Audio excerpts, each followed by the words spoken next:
A gente vai lá para Brasília para falar de um outro assunto, um assunto que mexe com a vida de todo mundo também, que é o marco temporal para a definição de áreas de reserva, de áreas indígenas, na verdade. O Rafael Procópio está aqui com a gente, porque o julgamento deve ser retomado no Supremo Tribunal Federal daqui a pouquinho e o placar está em 5-2 para derrubar a lei. Podemos formar maioria contra isso nos próximos instantes. Explica pra gente, Rafael. Boa tarde para você. Oi, Procópio. Boa tarde. Boa tarde, Ana. Boa tarde, Joel. Boa tarde a todos que nos acompanham. Exatamente. O Supremo deve retomar agora ali por volta de 2h50, 3h10 da tarde. Geralmente é esse período que a Suprema Corte volta com os trabalhos. E a gente deve voltar com o voto do ministro Luiz Fux sobre essa questão do marco temporal de demarcação de terras indígenas.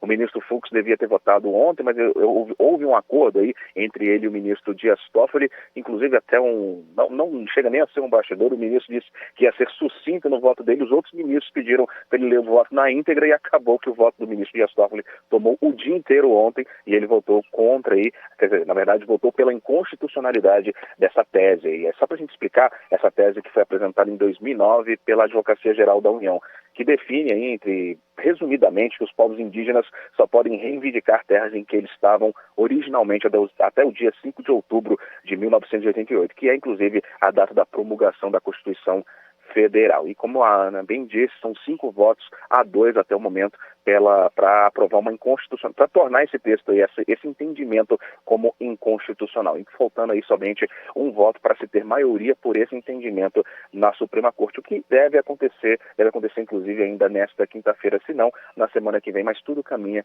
para que a Suprema Corte brasileira entenda como inconstitucional essa questão. Existem outras questões subjacentes a esse ponto das terras dos povos indígenas, que são as questões de indenização daqueles que estão, inclusive, já nessas terras, enfim, como é que seria essa questão daqueles que produzem nas terras.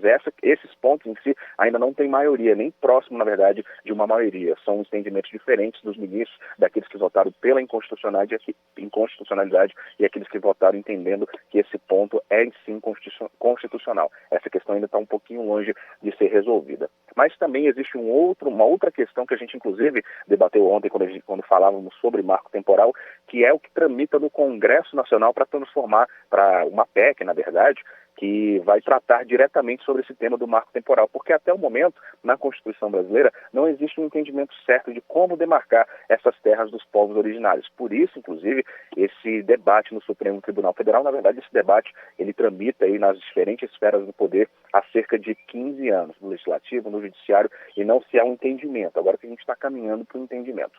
No Congresso Nacional a situação é diferente. A maioria dos parlamentares tem um entendimento de que essa questão do 5 de outubro de 1988 é a mais correta, está dentro dos parâmetros constitucionais, tanto que em maio deste ano a Câmara dos Deputados aprovou aí esse texto com esse entendimento. Inclusive, na época foi considerada uma derrota para o governo federal, que tem essa pauta como uma das pautas mais caras. Inclusive, foi um dos motes aí de campanha do presidente Lula também, junto aí com a construção do Ministério dos Povos Indígenas, que é comandado por Sônia Guajajara. Esse texto já está, inclusive, no Senado Federal, é o rito normal de toda a PEC, sai da Câmara, depois vai para o Senado Federal, é analisado pelas comissões. Ontem estava pautado ao mesmo tempo que o julgamento do STF na comissão mais importante do Senado, que é a CCJ, mas o entendimento, na verdade se formou um entendimento aí de parlamentares congressistas para conseguir um pedido de vista aí meio que coletivo, para que esse texto fosse aproveitado, fosse analisado, na verdade, somente na próxima semana. E eu lembro, Ana e Joel, que ontem a gente estava debatendo que poderia ter uma queda de braço entre governo, entre parlamentares.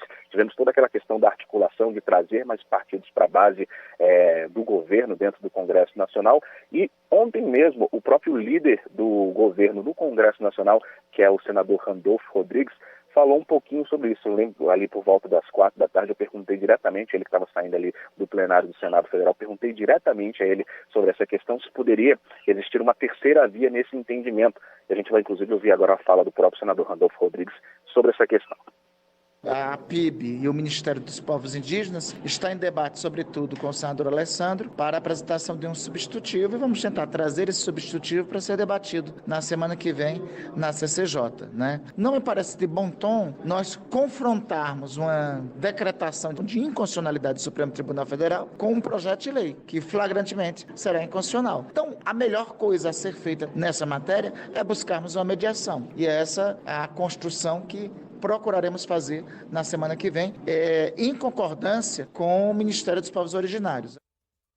Esse texto, só para a gente contextualizar mais uma vez, está sob a relatoria do senador Marcos Rogério, que é do PL e é um opositor do governo Lula, ele é alinhado ao ex-presidente Jair Bolsonaro. Está com essa relatoria e, como eu acabei de afirmar, esse é um texto muito importante, muito caro para o governo federal. Mas, como a gente acabou de ouvir, o próprio líder do governo dentro do Congresso Nacional estão caminhando aí para o entendimento baseado em um texto que vai vir aí do Ministério dos Povos Originários para tentar chegar no nem lá nem cá, chegar no meio termo aí entre base e oposição, mas principalmente por parte do governo a questão é justamente sobre esse marco aí de 5 de outubro de 1988. A gente ouviu agora que vai ter mais articulação, vai ter mais conversa para chegar num ponto em comum, mas agora como vai ser essas conversas, a gente vai descobrir o que vai sair dessas conversas, a gente vai descobrir na semana que vem.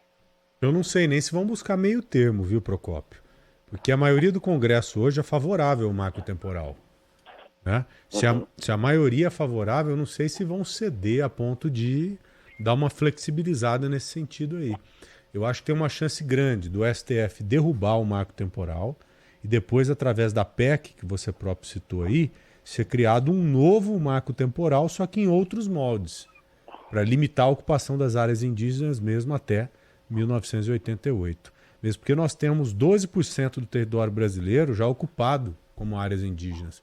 12%. E a população indígena hoje é um pouco maior do que 1 milhão de pessoas. Então essa discussão ela vai se estender e eu acho, pelo que eu já pesquisei, pelo que eu já me inteirei, vendo base aí dentro do Congresso, acho que um novo marco temporal com uns moldes muito parecidos pode ser aprovado. Você acha que há uma possibilidade em cima disso também ou não? Olha, Joel, como você bem trouxe agora, existe realmente dentro do parlamento brasileiro essa questão da maioria, ou mesmo com essa questão toda da articulação, de ter base dentro do governo, é uma questão muito cara para as bancadas mais fortes dentro do Congresso Nacional. Tudo leva a crer que essa corda vai puxar para o lado dos congressistas que não estão alinhados a esse ponto do governo federal. Agora, se a gente ouvindo o senador Randolfo Rodrigues, disse que vai buscar uma conciliação, buscar um meio termo, uma mediação, na verdade, o termo certo que ele usou, a gente vai ver também um pouco da força do governo junto com as bases, né? Vamos ver, porque de fato é um tema muito caro para o governo federal. Há ministérios para cuidar especificamente da questão, mas de fato é um tema muito polêmico que encontra a maioria dentro do parlamento brasileiro. No Supremo Tribunal Federal o entendimento é diferente, é uma queda de braço em diferentes alas e eu fico até meio sem saber para que lado apontar, qual entendimento seria de todas essas pessoas que estão envolvidas. A gente vai ter que esperar mais uma vez, a gente termina aqui nossa participação com cenas dos próximos capítulos. Realmente não sei apontar para que lado que isso vai fechar. Você vê uma flexibilização em alguns temas, mas há temas que você não se permite de forma alguma ceder em nada, absolutamente nada. E eu vejo o marco temporal com esse olhar dentro do Congresso. É a mesma história do aborto. O cara que defende o aborto, ele não vai ceder por questão política. Você entendeu? Que é um assunto muito sensível para ele, para a base dele, para as pessoas que votaram nele.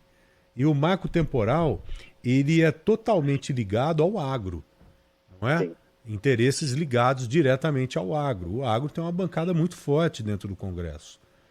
Eu acho que dificilmente eles vão ceder nesse sentido. Mas, de todo modo, vale a pena esperar. Vamos esperar um pouquinho, né? É isso, já. Mas o seu entendimento está bem correto também. Que bom. Procópio, muito obrigado, queridão. Valeu. Um abraço para você, viu? Abraço, pessoal. Qualquer coisa é só chamar. E as capivaras?